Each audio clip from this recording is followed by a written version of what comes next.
tu nimechoka. Ndara ni nzito. Sasa si utachoma na miba sasa. Si utachoma na miba. Beba bwana jamani. Pole. Unajisikiaje?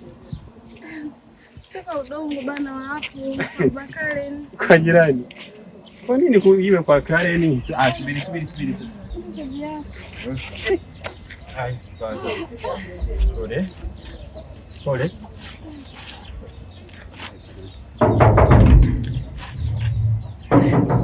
Jirani. Pole. Mimi hapa jirani yako. Bwana jirani. Jirani. Mambo vipi? Habari yako? Salama kabisa. Safi bwana. Shemeji kwema? Kwema. Naona mnaongozana kwenda kliniki bwana. Samahani bwana, naomba kidogo. Ndio. Sogea. Samahani.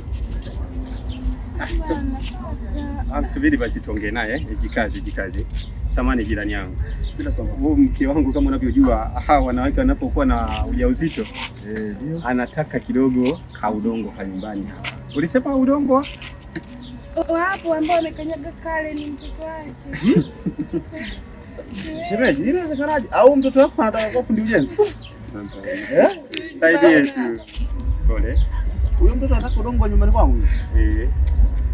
Saidie ndugu yangu. Basi niwasaidie. Mzunguka hapo nyuma choo hapo, nafikiri ukachukue hapo utakusaidia sana. Hapana. Eti unataka Mwite Karen akanyage ndo nizoe. Anachezaga sana huku nyuma choo Karen. Nafikiri ukienda hapo ukichukua mchanga. Nafikiri hapo tu ushe hapo uchukua tu hapo. Nitateba sasa wote tu hapo ndani. Leta tu hata tutote tu. Huku sasa hapana. Nakula hapa. Hapana. Sikia, mimi ni jirani yako. Na huyu pressure yake iko juu. Kama unavyojua wanawake wanapokuwa kwenye hali hii. Naomba hata kidogo tu, hata alambe tu tunaondoka kaka. Mimi sijakataa. Nilikwambia pita tu hapa hivi. Kale ndio anapenda kuchezea nyuma choo hapo. Ungeingia hapo hivi, anapenda sana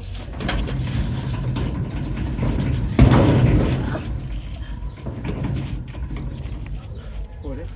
Brother. Hata wewe una mwanamke kaka, akiwa anahitaji kwangu, hawezi akaja akachukua. Atuendeki hivyo brother.